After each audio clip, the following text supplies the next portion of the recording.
This is Atlas Network with Michael Carnuccio.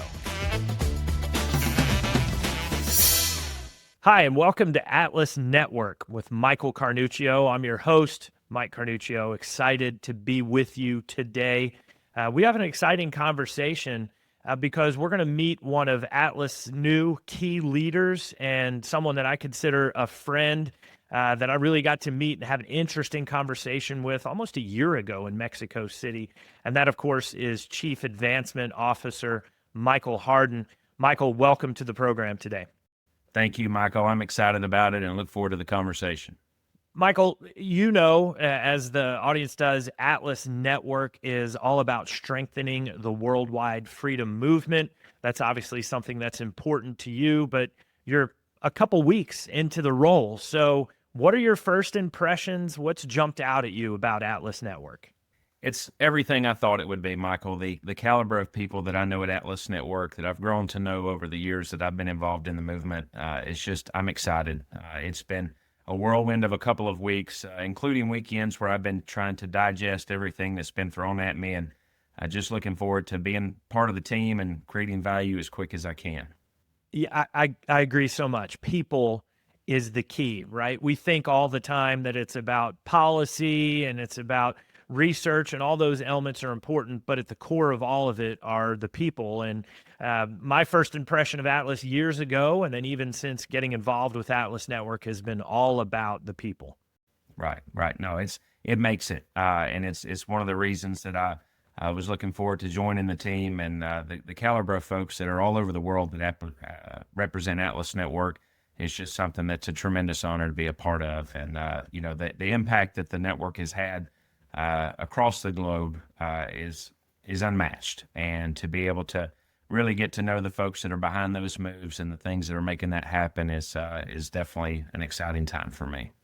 Tell me about your eye-opening or eyebrow-raising moment. We all have them whenever we get involved with Atlas Network and we kind of get into the office or get to meet the team. There's something we learn or something we find out that we say, hey, okay, I didn't know this. This is pretty cool. This is pretty exciting. Have you had one of those moments yet? I have. It was pretty early on, and I sort of had a clue. As I was starting to settle into the role and looking at the role, I was amazed, and I continue to be amazed every day, how few people actually work at Atlas Network. It's a lot. I mean, it's I guess somewhere in the 40 neighborhood.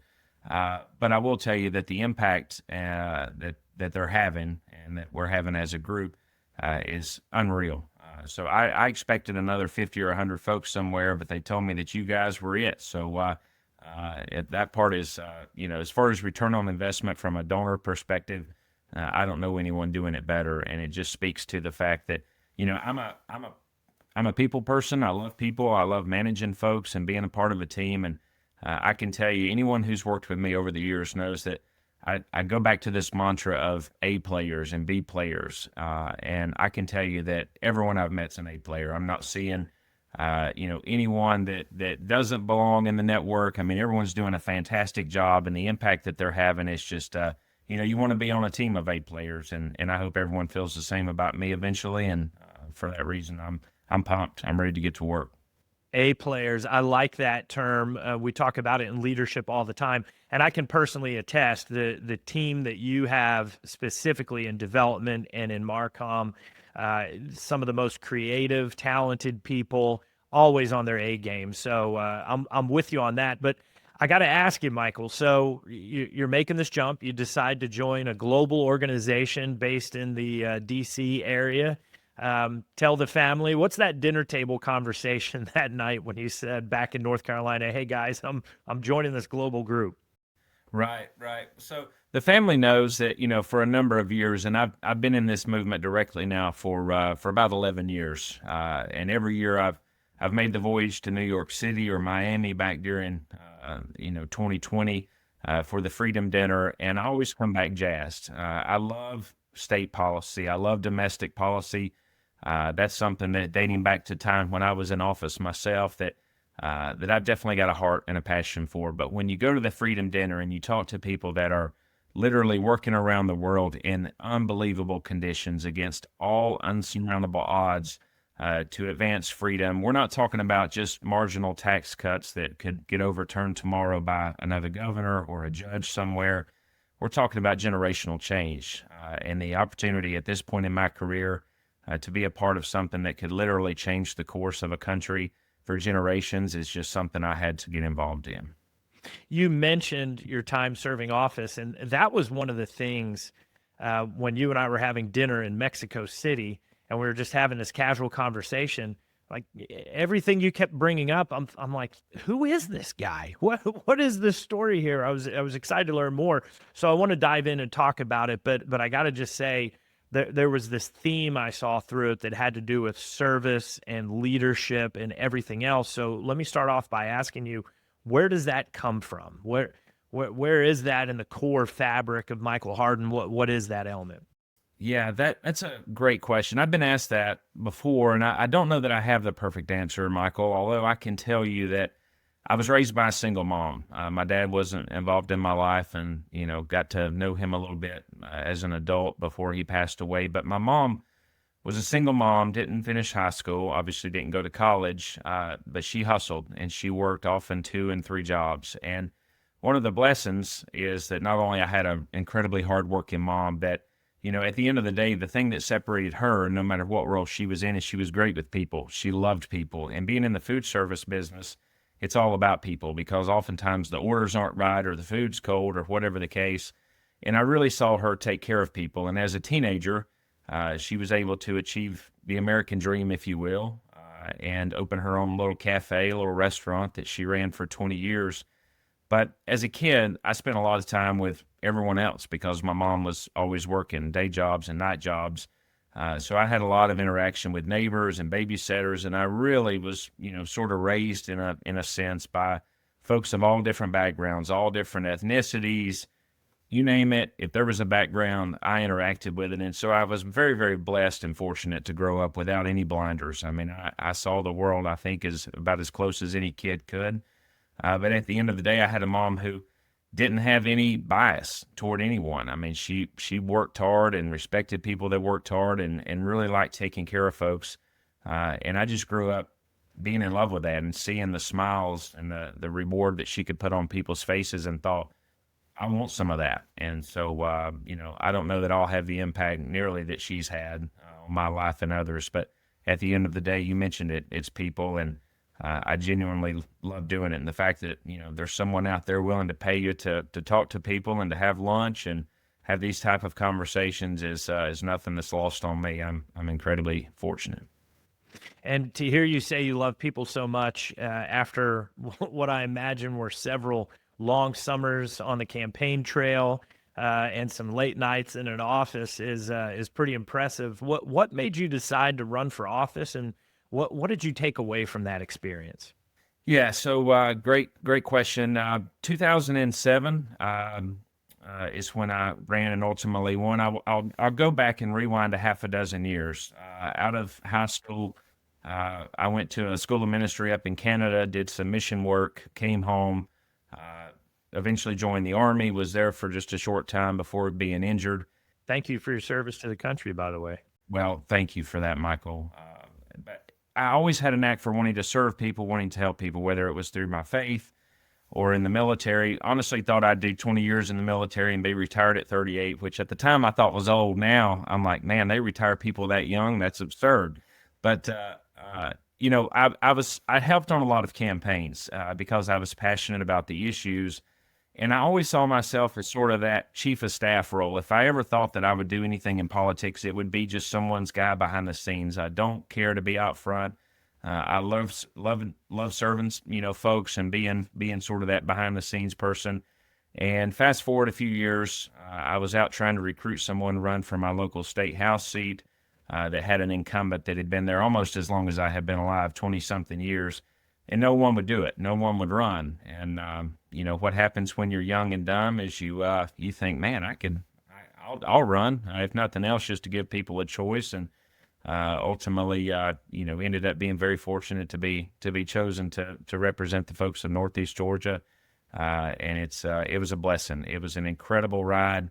I did it for 2 terms before ultimately being appointed to a state agency to do some work. But, it was arguably, I love campaigning as much, if not more, than the actual policy work. I definitely love hanging out with people in my home district more than I enjoy being at the Capitol, oftentimes dealing with very self-important demographic.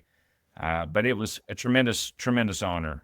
I wouldn't take it back. Some of the most lasting and wonderful friendships and relationships I have to this day, 15 years later, is still some of the best folks I've ever met. And so my eyes were definitely opened to the process. But, ultimately, even folks I don't agree with that are on the other side of the aisle, if you will, most of them that, I think are wrong on virtually everything they opine about or open their mouth on, they're still people, and they're doing what they think is the right thing to do. There are some bad actors under any title.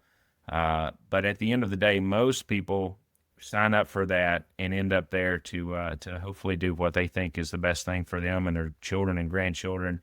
And so I left there with tremendous friendships of, folks that I never agreed with and some that I agreed with a whole lot, but it was a very high honor. And the fact that, if you talk to any of my teachers from school or you talk to anyone I went to school with, I can assure you, Michael, that was on no one's bingo card. Not a chance. No one was picking that. So it was quite fun there for a number of years to see folks that I hadn't seen for a long time, and me be shaking their hand at a Walmart or something. They're like, "You're doing what?" So it was a shocker for folks. Well, it doesn't take long for someone to have a conversation with you to hear about the farm and the foothills of Carolina now, right? And it doesn't take someone long to be around me to know I was born in Philly. I'm a diehard Eagles and Phillies fan, right? But now I live in Oklahoma, and I'm a diehard Thunder fan, right? They'll get that just like you just did in the first couple of minutes. Take us the story. Where'd life start? You mentioned Georgia, other key places, and then now you're in North Carolina, and what home on the farmland is like for you. Yeah. So, growing up being raised by a single mom, I was fortunate to have a lot of folks in my life that I looked to for different things. And I had an uncle, my mom's brother, who farmed in the western part of North Carolina, who at the time you would have thought was almost Amish. They weren't Amish by any stretch, but farmed with horses, very old-fashioned, logged with horses, and I loved it. I loved it as a kid. I loved being able to spend my summers and spring breaks and Christmas breaks. And in high school, when I misbehaved one time and the principal sent me home for a week, I got to go work my uncle's farm in western North Carolina. So the bad thing is you reward a kid who wasn't crazy about school with going home, then that could turn into a whole bunch of different things. But luckily, I chose not to continue my life of crime, if you will. But nothing bad, just some misbehaving in high school. But I love farming, and I'm a blue collar guy at heart. I mean, my mom was in food service and a waitress for many years, and ran a fast food joint, and ended up having her own restaurant. And so I spent a number of years and still do on the side just for fun. I love building. I love blue jeans and T-shirts and work boots and just doing physical labor. It's what I grew up doing. It's the folks I grew up being around. And so even though I don't do it by any stretch to make a living, we've got a little farm that more than anything, it gives me space from my neighbors. I can't see any neighbors, which is a gift. They would probably say it's a gift that they don't have to see me. So it's probably mutual.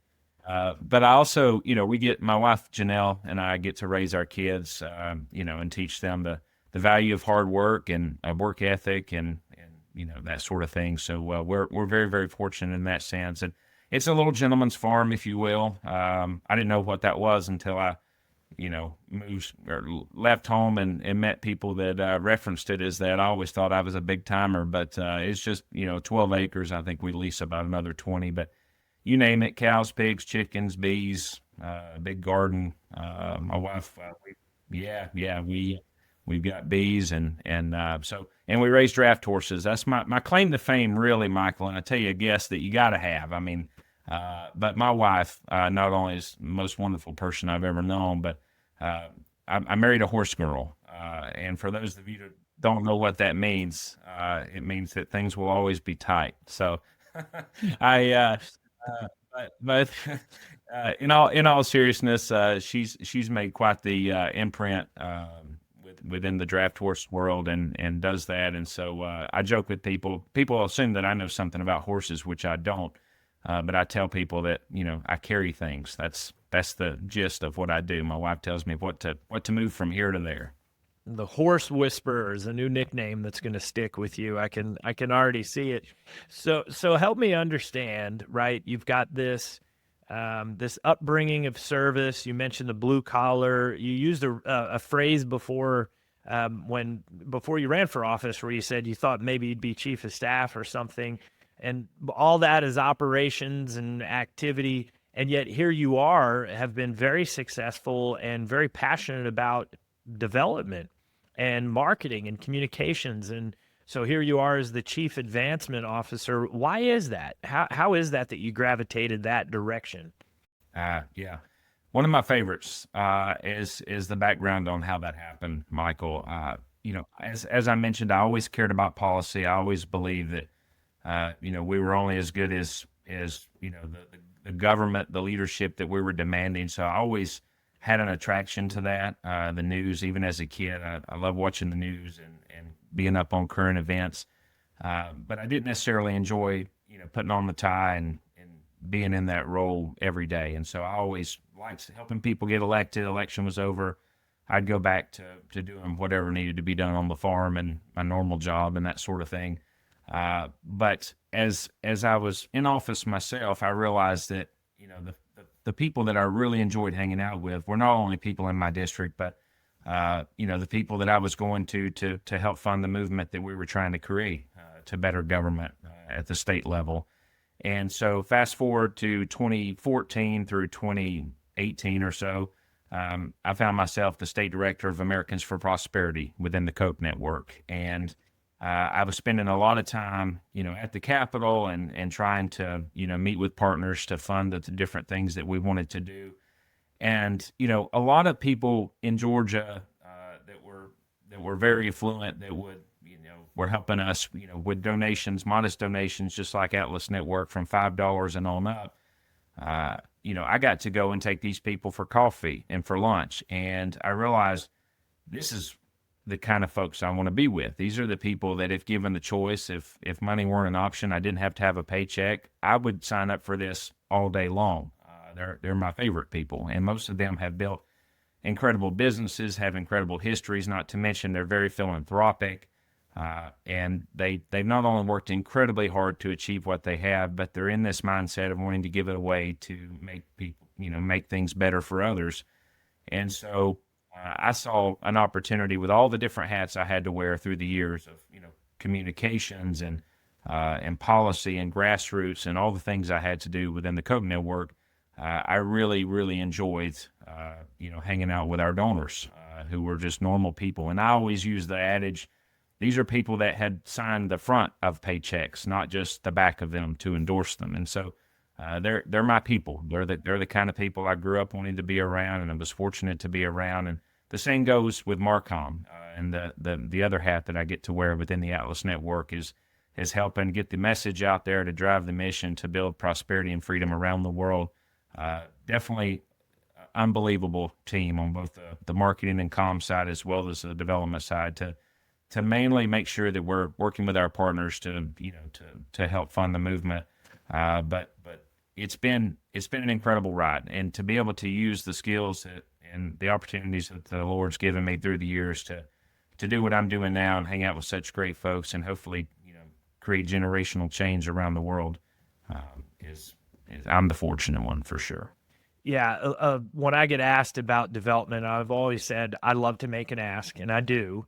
But it's not really so much about the ask. It's because if you're at that point in that role, it means you just probably had an hour plus conversation with one of the most unique and interesting people that you're going to meet in the year. And you got to learn from them and ask them questions and, talking about how we can both partner together to help the worldwide freedom movement that matters to both of us is the easy part, right? That's the fun part at the end, but it's the people. And you started there with the people. So I've got to ask you this this passion, this interest in people that's driven you into development. What have you seen over the course of your career, or maybe what's a lesson? Say there's someone that is trying to grow in fundraising and development, or they're trying to get better at it to help one of our partner organizations succeed. What advice would you give them? It's not about the ask. Zig Ziglar, great sales, marketing, business guru that, is past now, but wrote some incredible books. And I remember as a young entrepreneur trying to figure out the sales hurdle with the little business that I had. And he framed it in that, it's all about prospecting on the front end, because ultimately, if you're going to meet with someone that has a problem and you have the solution, you're not selling, you're getting to deliver the good news. And that is what we get to do. If you're with an organization and you care about it as big and as deeply as you were telling people that you care about it, you can't wait to share that news. Now, I love the development aspect. I love asking for money. I love being able to connect those dots. But Michael, I can honestly tell you that at this point in my career, I wish I had kept score. I wish that I had counted every dollar that I had had a hand in raising, because I'm pretty confident at this point that I've probably raised more, if not at the very least, the same amount of money by not asking as I ever did asking. And it's because at the end of the day, it's relationships. It's about people. If you are going in with the mindset of not just trying to check the box, but being able to, you go in knowing that someone is passionate about what you're doing, and you get to sit down and say, hey, I've got great news. I know you've been looking for something to invest in, and we've got it. And also being honest and saying when you don't have it. And I've met with donors at times where what they were looking to do at that moment isn't what we were doing.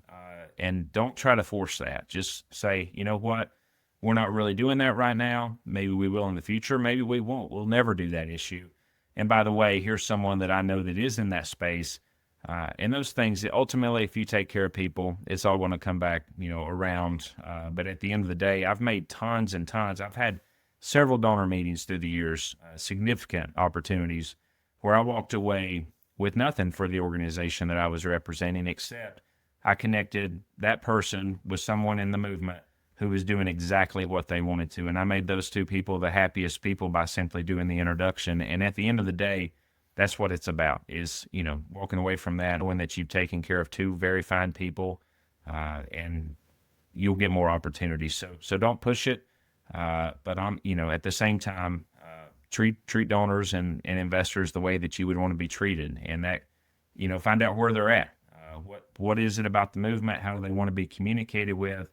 I've had very transactional investors over time who've said, just treat it like the bank. Just consider this like you're coming to a loan officer and I want a quarterly update, and that's fine. Some want to go grab coffee every other week. Some want highlights, and really catering that experience to exactly who they are and where they want to be, I think is the critical part. But you don't have to be good at asking for money. That's not what this role is. It's about connecting those dots, caring about folks, loving on them, and giving them a great experience to, ultimately you get to deliver. You got to be careful in mentioning illnesses and things, but imagine talking to someone who is ill, someone who is plagued by something, and you have the new, freshest medicine that solves it, that literally cures it today.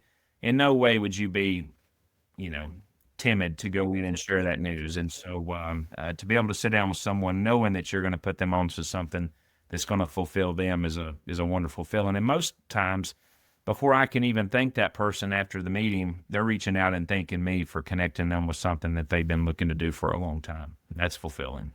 That's good. You mentioned we're talking here about advancement, development, but we talked about communications and marketing. And there's a famous saying in PR that we always used to use, that is, your brand is not what you say it is about yourself. It's what somebody else says about you, right? It's what they identify with you. So put you on the hot seat here, and I've got to ask you, if someone looks back over your career, or if someone is looking at Atlas Network moving forward, what is going to identify Michael Harden's fingerprints on the organization? How would somebody say, like, oh yeah, that's a Harden group over there because I can tell he's involved. What is it about your engagement?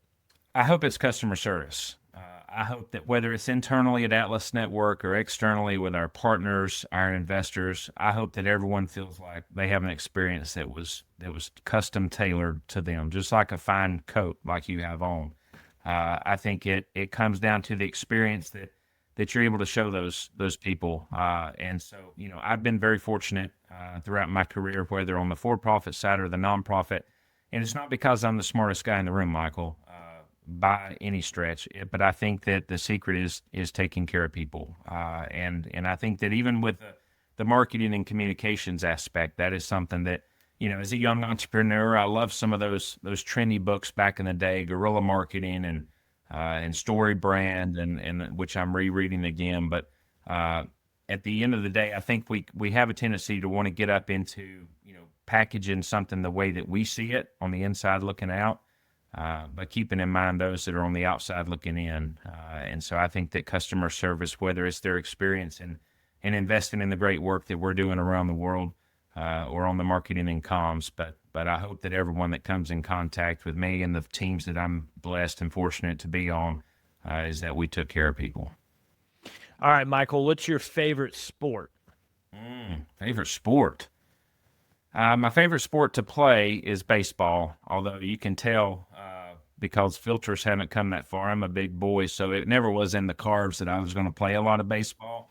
But my son's 10. I have a 10-year-old son and a 5-year-old daughter. My 10-year-old son is playing Little League, and somehow, because it was slim pickings, I got roped into being a part of that coaching team, if you will. Yeah, so it is. It's a blast, and I remember those times as a kid. Saturday morning, birds are chirping, you smell your glove, and life is good, and you just And so I'm always trying to remind those kids. I mean, enjoy it. Every at bat, every at game, you get to wake up today and play baseball, and me or you, we don't get to do that, Michael. But I love baseball. I ask about baseball partially because I'm first of all, let me just say, love that same. I identify with you, even back to coaching Little League. Right now, I've hit that plane. My boys are 14 and 13, and so they're playing middle school ball, and then they're in club ball with somebody who knows way more than I do. But being in the dugout, couldn't beat it. My bio would always say, like, that's where you'll find me, right? If you don't see me at the office, I'm out on a ball field. But look, you always have baseball players, professional athletes that they get to a certain point in their career and they get to choose where to go. What team do they want to play for? What kind of contract are they looking for? Sometimes with some guys, what role are they going to play? Are they going to DH the rest of their career? Is Shohei Ohtani going to pitch anymore? Bryce Harper just moved from outfield to first base last year. So here's the point of my line of conversation here. Michael Harden could have gone anywhere. You could do anything. You've clearly shown in your career the capability and willingness to do that. And yet you chose Atlas Network. I want to know why. And second of all, you've chosen the freedom movement for your career, even before Atlas Network. Why? Why out of everything you could do, why is that? Yeah. So the first one, why Atlas Network? Because it's Atlas Network. The people, the brand itself, the mission is one thing, but ultimately it's the people that I've gotten to know over the last several years that I meet someone impressive. I'm at one of these events, I'm talking it up with someone, and 10 minutes into an amazing conversation, I find out they're at Atlas Network. I don't know that I'm an A player, but I love being around them. And every time I meet someone that is really, really impressive, I find out that they're with Atlas Network, they've been there, or they're directly partnering with them. And selfishly, I want to be in that orbit. I want to be a part of that.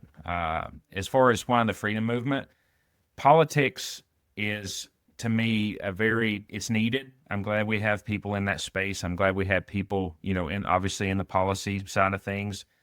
But it can often be a sugar rush. You work hard and diligently to get a bill passed, to get it through both chambers. The governor signs it, and either the next governor overturns it or a judge throws it out or whatever the case. And you're oftentimes playing whack-a-mole. And we need good, smart, incredible people doing that. And we've got a lot of them on our side of things that are fighting for those.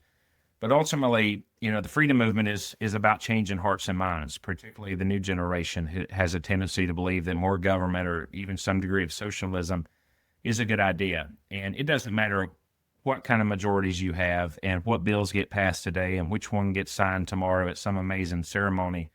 If the next generation feels like that socialism is a good idea, it's just a matter of time. And so to be a part of a movement that is not only fighting the now with those bills and those policies, but also fighting the long game and making sure that, that countries around the world get to expand freedom for generations, I had to be a part of that. And I think that it's a lot more lasting impact, a lot more lasting change. And I'll also tell you, the thing that's impressive about Atlas Network is the return on investment. And I know you're a businessman. I come from that world, and I'm always looking at ROI. And it's really fun to sit down with someone and say, for a dollar invested here in this country on the other side of the globe that doesn't have the resources that we do here in the United States, this is the infinite returns that can get. And that's an amazing experience. And I'm looking forward to having more and more of those conversations. So yeah, at the end of the day, it's about, expanding freedom, which I know is the mission of the Atlas Network. But I don't know of anyone out there, past, present, or in the future that I could see that could do it better than Atlas Network. All right, let's stay on this train of thought, shifting gears a little bit to understand a little bit more about the mind of Michael Harden. You've used a phrase that every time you see a Waffle House, you think about stopping, right, and going in. Is there time? Is there opportunity for that? So let's say you and I are driving right now across Carolina. We find a Waffle House. We pull in. What's the order? What's your go-to? Man, this is the part of this that I was ready for. I mean, I've got this baked in my brain. Listen, I'm Italian. I'm always thinking about eating, right? So this I've been waiting for it too. That's right. So I'm going Fiesta omelet, which is an omelet with ham and onions, peppers, but it's got jalapenos. So a Fiesta omelet, no cheese, bacon, and a water and a black coffee. And I can nerd out with you sometimes about the coffee at Waffle House. But anyway, they've got some of the finest coffee out there. It's not these very white tablecloth kind of places. It's Waffle House. Now this is something you and I are gonna go down the path because I'm a coffee snob, and listen, Atlas Network did this to me because you learn about coffee all over the world, and you learn from people that this is their thing, and there's a different element to their coffee and how they prepare it, and so I like the comment on coffee, but I gotta be honest, I'm a little surprised. There was no raisin toast in there. That's a go-to for me at Waffle House because a lot of places won't carry it. I got to get the raisin toast. A lot of people will say the cheese eggs, right, that they're known for. And there was no waffle in your answer. No, but I'm like my 20s where I would eat everything and I could just, shake it off. Waffles are, if I consume a waffle today, I'm pretty confident it will be with me the rest of my life. So, you'll also notice that mine was pretty low carb, which I've got to do nowadays. But yeah, black coffee and no carbs. And two, it's the atmosphere. I mean, you want to know what a community's like. Don't go to the chamber. Don't go to the Chamber of Commerce. Go to Waffle House, and you'll find out real quick if that's a place you want to settle down. So yeah, I wish I had kept up with every Waffle House in the country based in Atlanta because I'm pretty sure that I've been to more than a lot of folks. Do you remember when Waffle House used to have the all-you-can-eat on the menu? We're going back here 20 years probably now, but that used to be a thing for Waffle House, right? That's right. Yeah, and in my childhood, they had a jukebox, and that went away, which was very disheartening. But they're coming back, Michael. There's about half of all the Waffle Houses nowadays have a jukebox. So this is like a time capsule to me. I'm going back in time. So a quarter in the jukebox and some eggs and coffee, and Michael's good shape. So everyone just learned that even though markets are fluctuating and what's happening with tariffs or not right now, invest in Waffle House. That's I think what they can take away from our discussion. So I like to ask everyone all the time, again, because I'm always thinking about eating. It's your last meal. It doesn't matter the scenario, whatever it is, but it's your last meal. You get to call it. You get to set it up. What are you eating? Anything, anywhere. What's Michael Harden's dinner table? So I'm simple, and growing up in the Appalachian Mountains in the South, I've got to go with what was always on my table at home, and which was the same every night with my aunts, my grandmas, fried taters. Potatoes, for those of you that don't know what that is, it's fried taters, it's cornbread. If it's anywhere in warm weather, you're eating a green onion and what they call streaked lean, which is basically like fat. It's like a salt cured pork. But so I grew up in a with family that was curing their own meats and stuff and that sort of thing. So mine's simple. I mean, I think you can make all that for about $1.40. So. I'm a big ribeye steak guy, and there's a lot of places that if I was on the road and it was my last meal, that I'd probably get to try. But ultimately, if it's my own and I really get to choose, as you said, I'm coming home and with a tall glass of milk, and life is good. Life is good. All right, so shifting gears from food, which is odd for me, but let's go with it. End of a long day, inbox is full. Maybe you're just coming back from a trip, a little bit worn down. What's your go-to? Is there music? Is it scripture? Is it you have a habit that you go to? Like, what is at the end of the day when we're not around at events or in the office or anything? If we're just hanging out with Michael, what is it? Yeah, it's usually with the kids, trying to keep them from tearing the house apart, which it always sounds a lot more dire than it actually is. But this time of year, we're outside doing something in the yard on the farm. My little girl she's into tumbling and gymnastics, and so we got her a little mat on the porch, and they've got bikes, and so I love that. After they go to bed. And I've got a few minutes to myself. I'm hanging out with my wife, talking about everything from scripture and whatnot to find some time on YouTube to watch something building related or farming related. But ultimately, it's getting to just hang out with the kiddos, and I relish and love the opportunity to be at home and to be able to do that. And it's usually because they're buying time to not have to go to sleep, but it's the best conversations come either on your way to school where they have nothing else that they can do besides sit in the car with dad, or it's when you're tucking them in and they're fighting sleep and they decide to have these really deep and thoughtful conversations. And so I've moved bedtime back, my wife and I have, because we know that we're going to get hit with the heavy stuff as we're tucking them in, and we're down for that. It's great to have little ones and to see their minds unfold and ask questions that just will blow your mind. So I eat that up. Yeah, my wife Kayla will always joke that if I'm traveling for a couple of days, she'll have everything in order, kids are fine. Then dad comes home and it's like the Tasmanian devil swirls through, and like the bedtime routine gets off and everything else. Happy Good Times dad pops in, and yeah. So I can understand about the evening conversations and whatnot. You mentioned something in there. I'm hearing this line through your answers today, and it's this theme of purpose.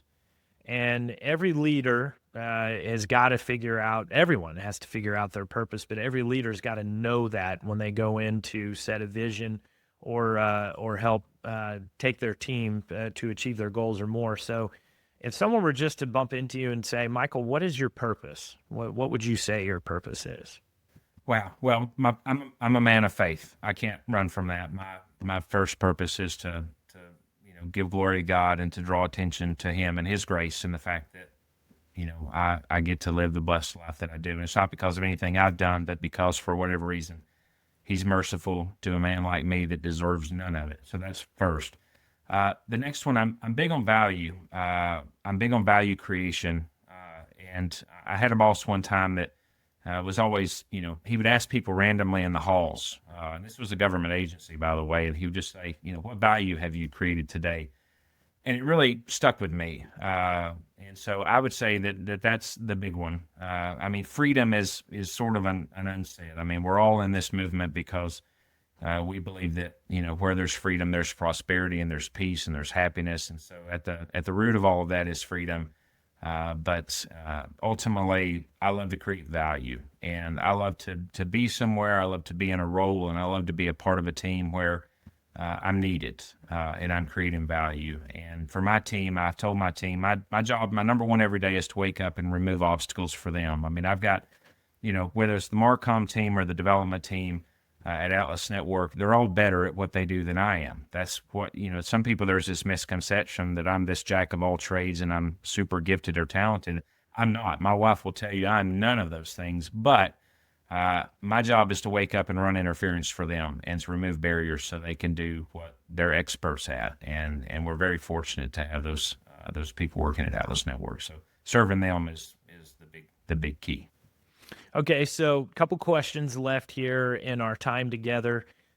One of them that everyone who's in development or anyone who's been in any level of fundraising will get this question or this type of question. So I'm going to hit you with it today.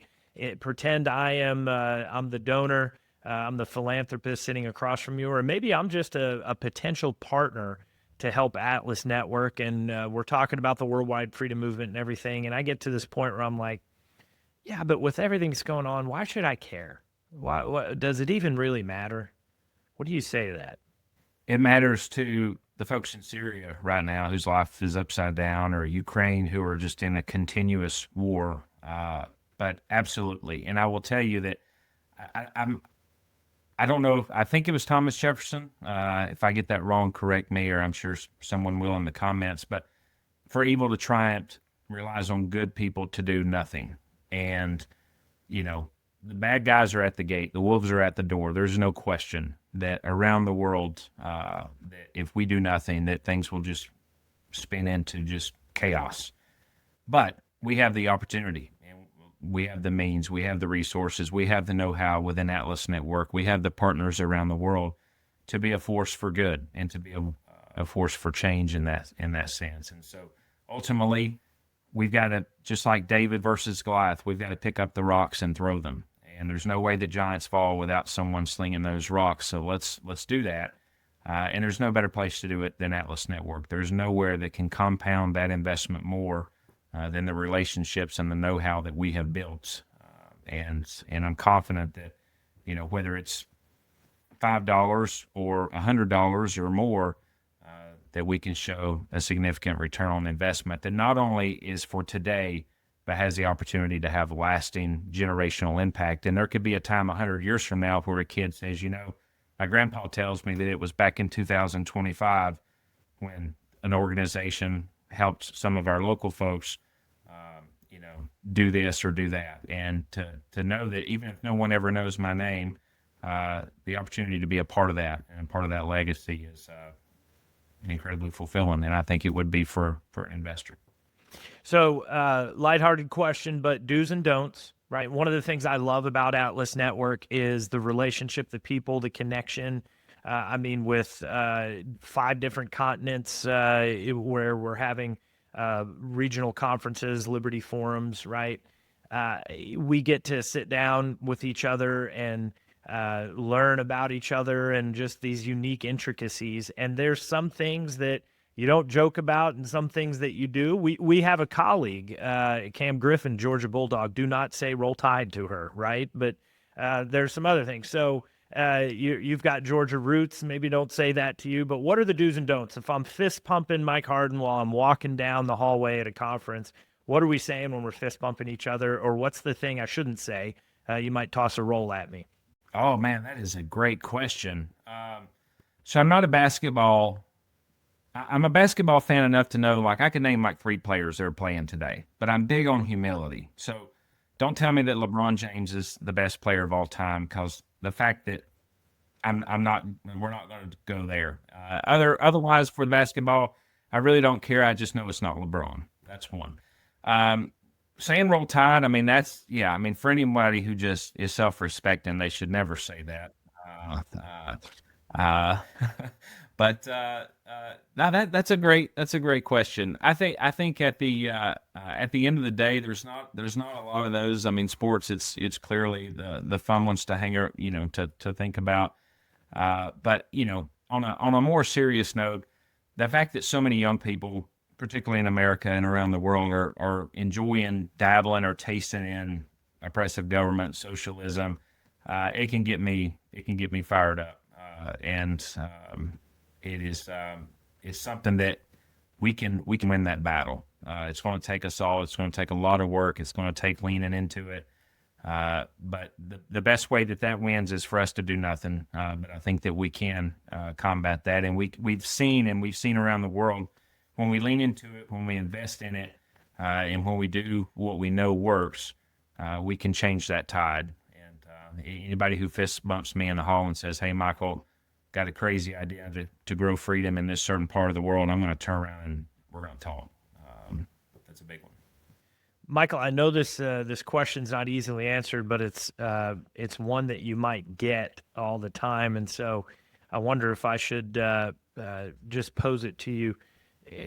Someone hears that Atlas Network is about advancing the worldwide freedom movement and investing in people. They hear about coach, compete, celebrate, and kind of capture that. But then they're thinking about but how does the money get spent if I make an investment in Atlas, or I contribute to the Atlas Network, excuse me, and how's the money spent? What does this mean?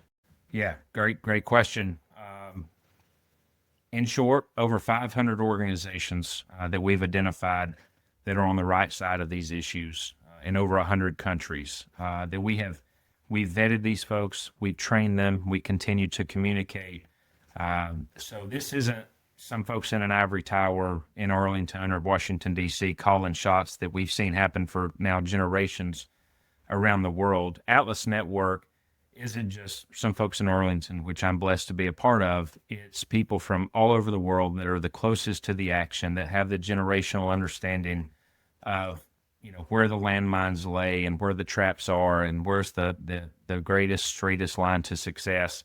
That's what sets Atlas Network apart. You can send money to any number of organizations that have infomercials, late night TV that talk about doing good things around the world. There is none of them that have the impact and the relationships around the world in over 100 different countries that can get a greater return on investment or a more expedited result than Atlas Network, bar none. Well, Michael, enjoyed the conversation today. Appreciate learning more about you and getting your thoughts. But I always like to give guests the last word. Anything we didn't talk about, anything that's on your heart and mind that you'd like to share. So the last word is yours, sir.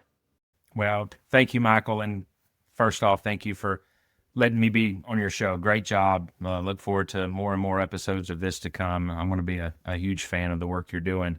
I will tell you this. No one can turn on the news today and not see that the world is in turmoil. Socialism is on the march. A generation, is wanting more and more government, more and more control. But I will tell you, there is a force out there, and there is a fight being had to win this for the good guys, to put it frank. And I would challenge anyone that is watching this, that is familiar with Atlas Network, even if this is your first time you've heard about it and you're just wanting to learn more, I would challenge you to go to atlasnetwork.org and see the work that we're doing with over 500 vetted, trained, qualified, tip of the spear organizations around the world in over 100 countries. There is no better investment than freedom, and there is no better place to maximize that return on investment than Atlas Network. We've all seen in the news, governments getting this wrong, whether it's from the United States and others, particularly as it relates to funding. Atlas Network takes no government dollars. This is 100% funded by the folks like you that are watching this podcast. And whether it's a donation of $5, $5,000 or up, there is some fight in the world where we can put gas in the car, if you will, to expand freedom for generations to come. And I would challenge anyone to go to atlasnetwork.org to see what you can do more, whether it's to give your resources or your time or your expertise. Atlas Network has something for you. And folks, as a reminder, atlasnetwork.org is where you can find more information. You can contact Michael and his team. You can contribute and get involved with us at Atlas Network. Michael, thank you so much for your time. Thank you for contributing your time, talent, your energy to Atlas Network. I'm really looking forward to being colleagues and working together for the worldwide freedom movement. And folks, until next time, have a blessed day.